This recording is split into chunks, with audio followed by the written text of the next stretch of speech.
adventures of Rocky and Bullwinkle and Friends. Starring that jet-age aerial ace, Rocket J. Squirrel. And his pal, Bullwinkle the Moose. Hi, glad to see you again. Likewise. We got some great things on the show today. Like what? Like what? Well, you ought to know, Bullwinkle. You're in some of them. Well, let's get started.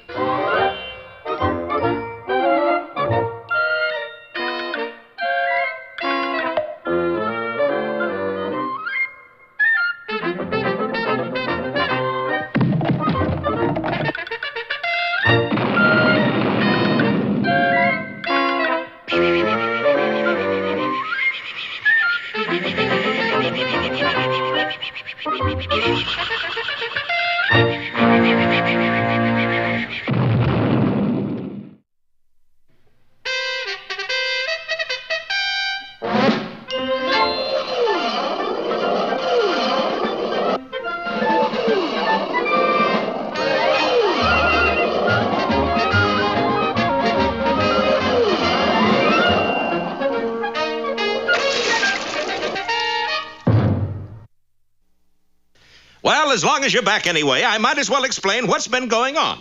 We all know that everybody can do something, even Bullwinkle, who proved beyond a doubt that he can remember everything he ever ate. What did you have for dinner 25 years ago today, Bullwinkle? Moose milk. Boy, you really can remember everything you ever ate. That was too easy, Rock. 25 years ago, I always had moose milk. You were an addict? No, a baby. But Bullwinkle is grown up now, and he must learn to face the facts. And the facts are that Boris Badenov has managed to steal the secret formula to a silent explosive called Hush-a-Boom. Then, disguising himself as a fruit peddler, he wrote the formula on the inside of a banana for safekeeping. But unable to resist making a fast buck, he sold the banana to Bullwinkle, who ate it, formula and all. Ruined to the quick, Boris immediately set out to ruin Bullwinkle. Any second now, Moose is going to be part of Elm Street. Bullwinkle's going to get run over by the steamroller. I gotta save him. And with that, the plucky squirrel shot into the air like a pullet. That's Bullet. That's Bullet. Boris not only missed the moose, but was unable to find the brakes to the steamroller. You all right, Bullwinkle? Just fine. What happened? Somebody tried to run over you with a steamroller. Oh, a squash and run driver, eh? Oh, well. Bye now. Thanks again. Who's that? This is a manhole, isn't it? Yeah. So it's a man. Rocky and Bullwinkle then crossed the street and entered the drugstore where they knew beyond a doubt they could get a soda to calm their nerves. What they didn't know beyond a doubt was that Boris Badenov and his henchwoman Natasha were under the table. How about a banana split, Bullwinkle? No thanks, Rock. I ate a banana a little while ago with H2O, NH3, C2H5, PDQ, U235, and a pinch of salt written on it. Boris, Moose remembers formula. And so when Rocky and Bullwinkle left the drugstore, Boris was waiting with a fiendish plan to extract the formula from the innocent moose. Here comes Moose. Let him have it, Natasha. Hey, what's the big idea of hitting me with a pie? Say, you sound mad. Well, that's funny. I am mad. You can't be mad. Why? Look at that lollipop. What about it? That's really not a lollipop. That's a camera. Really? Sure, you're on television. No! A camera in a lollipop? What's the matter? You never hear of candid camera? Say, then you must be... Right. Alan Fink. Go on, say something to our audience. Well, what shall I say? Just tell us a little about yourself. Like, what was it that you ate about 1 hour ago? See, folks, about an hour ago I ate a banana with H2O, NH3, C2H5, PDQ, U235, and a pinch of salt written on it. That's it. Come on, Honeybone. Flushed with success, Boris ran to the nearest telephone and called Fearless Leader. Hello, Fearless Leader. Grab pencil. I got formula. It's H2O, H2OC. I'll call you back. I'm practically liquidated. Who can remember all those numbers? And so, once again, innocence triumphs over evil. And the secret formula is to remain forever safely hidden in the confines of a moose's stomach, never to be heard from again. Oh, I wouldn't say that. I wouldn't say that either. What is in can be taken out. Is this really the end of Bullwinkle? Be with us next time for Mac the Knife or Operation Moose.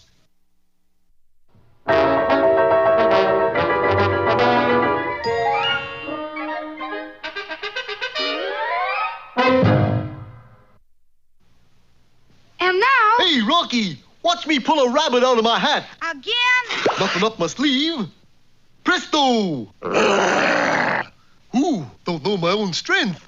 Now here's something we hope you'll really like.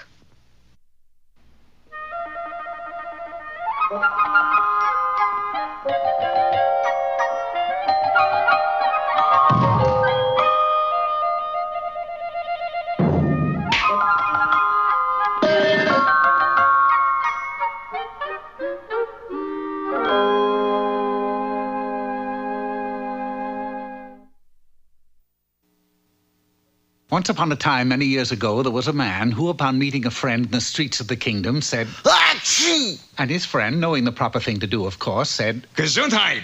At exactly the same time, in a land far to the east, there was another man who also met a friend on the street, and he said, Achoo! His friend, too, knew the proper thing to say, for he replied, Hello, Charlie. How's tricks? Yes, Archu was his name. Archu had many friends. Archu had great wealth because Archu had the only Chinese restaurant in town that served salami pizza.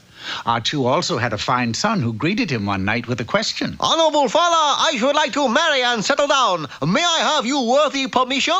I must have time to think on such a heavy question. I shall give you my answer in the morning. Archu was unable to sleep that night. He tossed and turned in his bed, fighting to make the decision. By sunup the following day, he had made up his mind and gave the answer to his son. No.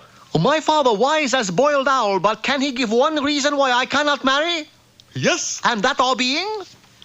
To have a wife, one must have a house in which to put her. Then inexhaustible son will find a house. Wasting no time, the young man set off to do just that. He had not gone far when he came to a great river, and there, standing on the bank, he met an old man. I must cross this river, young youth.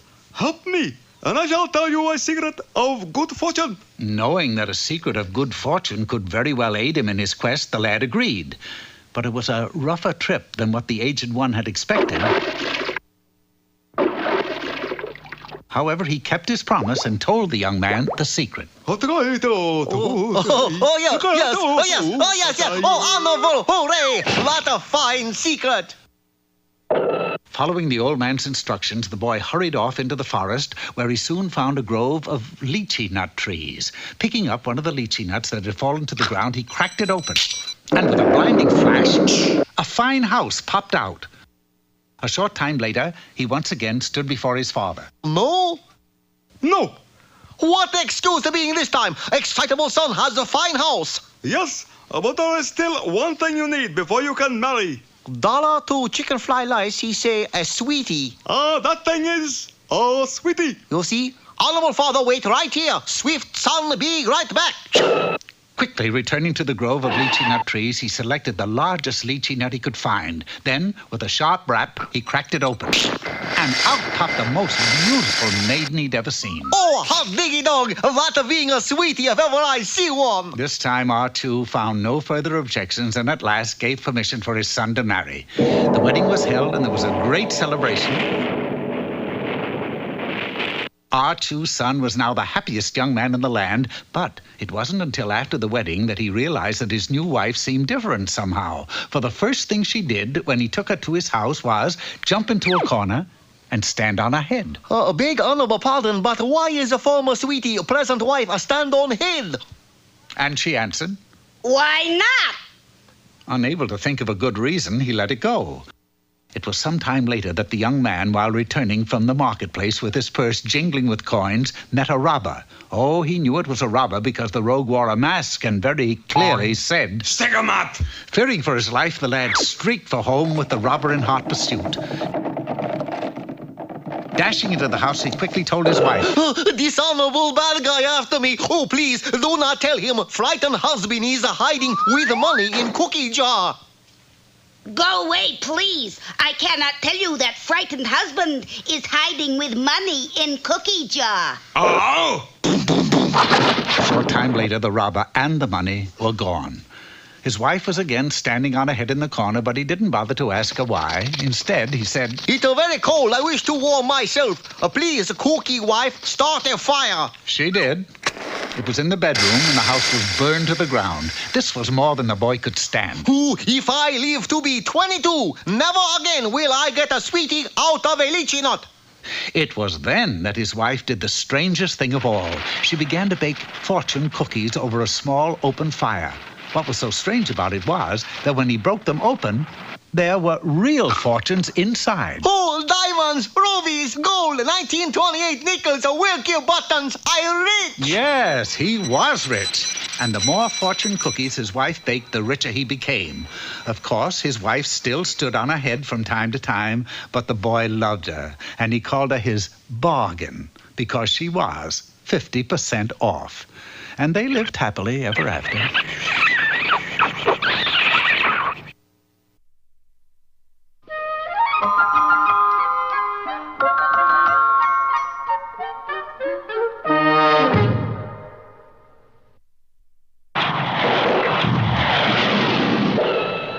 Private Bullwinkle, sir, with a message. Just in time. Is it important? Is it? Just look.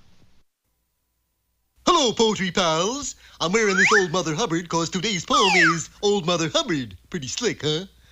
Old Mother Hubbard went to the cupboard to get her poor dog a bone. But when she got there, the cupboard was bare, and so the poor dog got none. Hold it. You mean after 5 years of watchdog and I don't get a bone? That's what the poem says. That does it. I'm going on strike. On strike? I'll pull out every pooch from Pottsville or Paducah. Mother Hubbard unfair to canines. But... She's anti-dog. No, I'm Mother Hubbard. Unfair. Now, wait. I don't have a bone, but will something else do? Like such as what? So she went to the bread box to get him some bread, but as soon as he saw it... You kidding, he said? So she went to the icebox and hauled out a steak.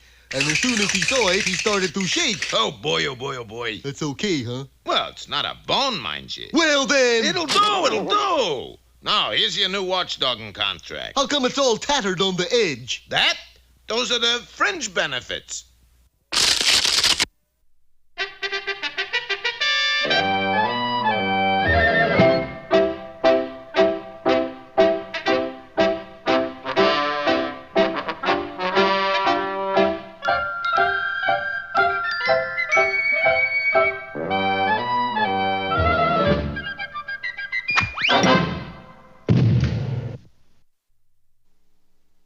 Drink up your milk, Chairman. I can't, Mr. Peabody. I'm racing my push cart in an hour. But what has that got to do with milk? Well, I don't like to drink when I drive. I'll tell you what, you drink your milk and I'll give you an experience in driving. It's a deal.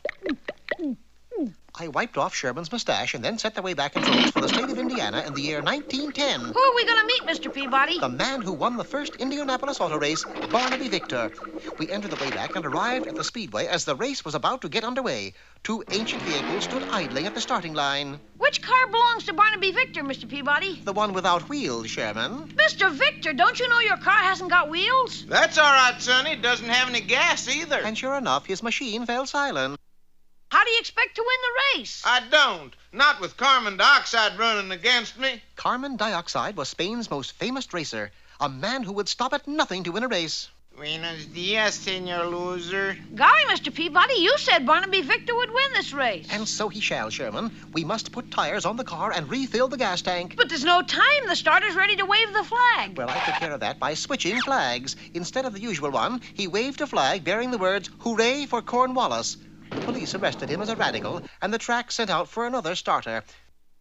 Even though the delay was slight, it enabled us to complete our tasks. All set to go, Mr. Victor. He was all set to go, all right, but in the wrong direction. You go that way, Barnaby. Are you sure? Trust me, won't you? The flag was dropped, and the two cars sped off on the first of 500 laps. Barnaby Victor opened up an early lead, one that lasted exactly one lap. He's coming into the pit, Mr. Peabody. Forget something, Barnaby? Sure did. I forgot the ignition key. I had it a minute ago. You mean the key that starts the car? That's the one. But, Mr. Victor, you started your car. It's running now. Is that the key in the ignition hole there? Oh, yeah, there it is. Thanks for finding it for me. You sure he's going to win, Mr. Peabody? Instead of answering, I focused a pair of field glasses on the track. Carbon Dioxide had not only gone into the lead, he was making preparations not to lose it. What's Carbon Dioxide up to now? He pulled his car to a stop and painted a view of the Grand Canyon on a retaining wall on the far turn, and then he took off. He must be crazy. Like a fox. When Barnaby Victor saw the picture of the Grand Canyon, he thought he was at a drive-in movie and shut his motor off. Oh, he'll lose for sure now. No, he won't. I grabbed a bucket of paint, dashed to the wall, and splashed it against it. In black letters came the words, "The End." Barnaby assumed the show was over and resumed racing. Soon he had not only caught up, but was out in front. Now if he can only hold the lead. But he didn't. Dioxide turned on a siren, put on a policeman's uniform, and forced Barnaby to stop. He then gave him a ticket for speeding. By the time we got there, Dioxide had resumed racing. Get going, Mr. Victor. Can't, Sonny. Why not? That officer took my license away. There was no time to argue. The race was almost over. Quick, Sherman, pretend you're feeling faint. Huh? A fainting spell. Have one. Oh, I feel dizzy. Quick, we must get this poor boy to a hospital. But I don't have a license. You don't need one. We got into the car and roared off. Which way to the hospital? Just keep going. I'll tell you when to stop. Even with his foot down to the floorboards, Victor's car was not gaining on Dioxide. It was then I noticed the speedometer only went as high as 50. So I simply broke the glass and pushed the needle. Naturally, the car went faster. As we went into the last lap, we forged ahead. Mr. Peabody, our gas tank, it reads empty. And that wasn't our only concern. Carbon Dioxide had lit a stick of TNT and threw it into our auto. Put it out, Mr. Peabody. Ah, but instead of doing so, I let it fly in back of us. The explosion occurred just as we ran completely out of gas, but the shock wave picked us up and thrust us across the finish line, victorious. Barnaby Victor had won the race, and Carbon Dioxide was banned from racing. Did Mr. Victor ever race again? No, Sherman. As soon as he crossed the finish line, he headed for a gold mine he owned in the hills and was never seen again. How come? Well, look, Sherman, the road only goes one way. And he never came out of that hole in the ground? That's right. Sherman, you are now looking at a one-track mind.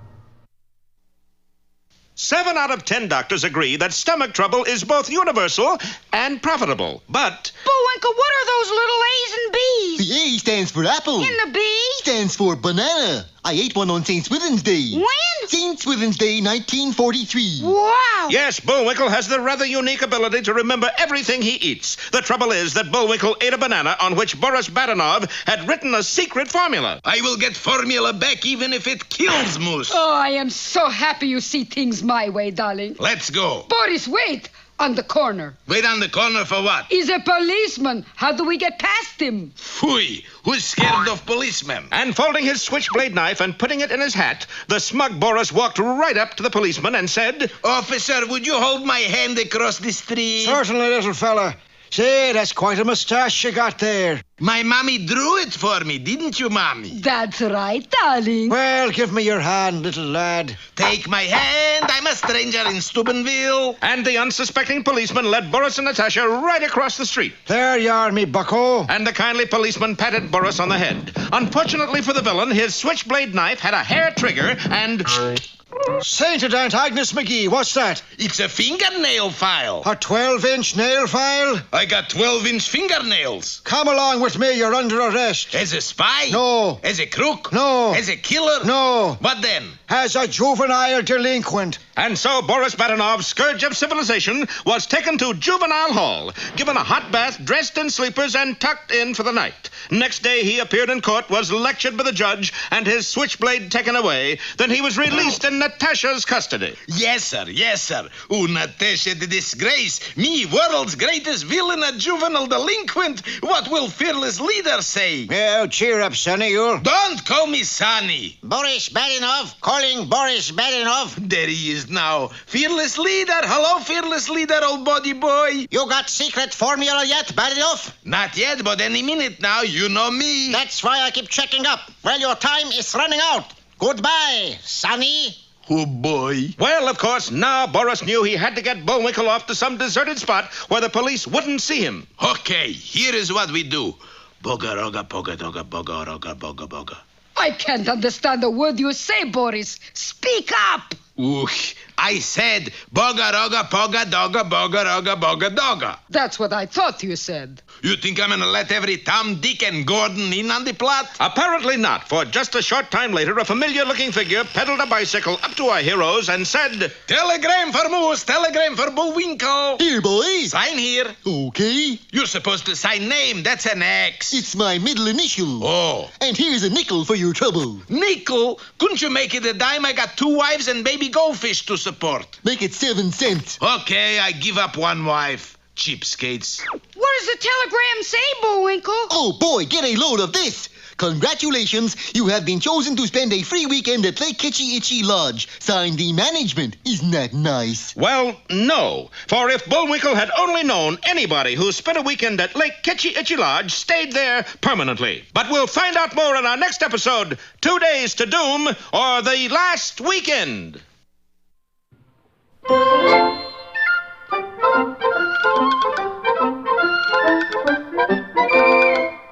Well, I guess that about wraps up another Rocky show. Certainly hope you enjoyed it. I did. I always say, Bullwinkle, time for us to go. already? Okay, but first, here are some of the people who made this show impossible.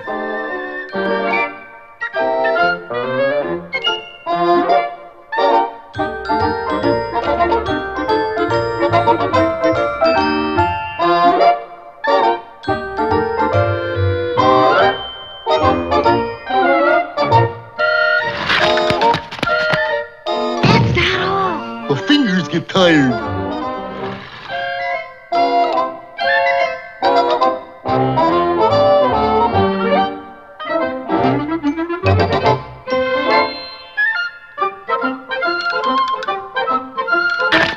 Oop!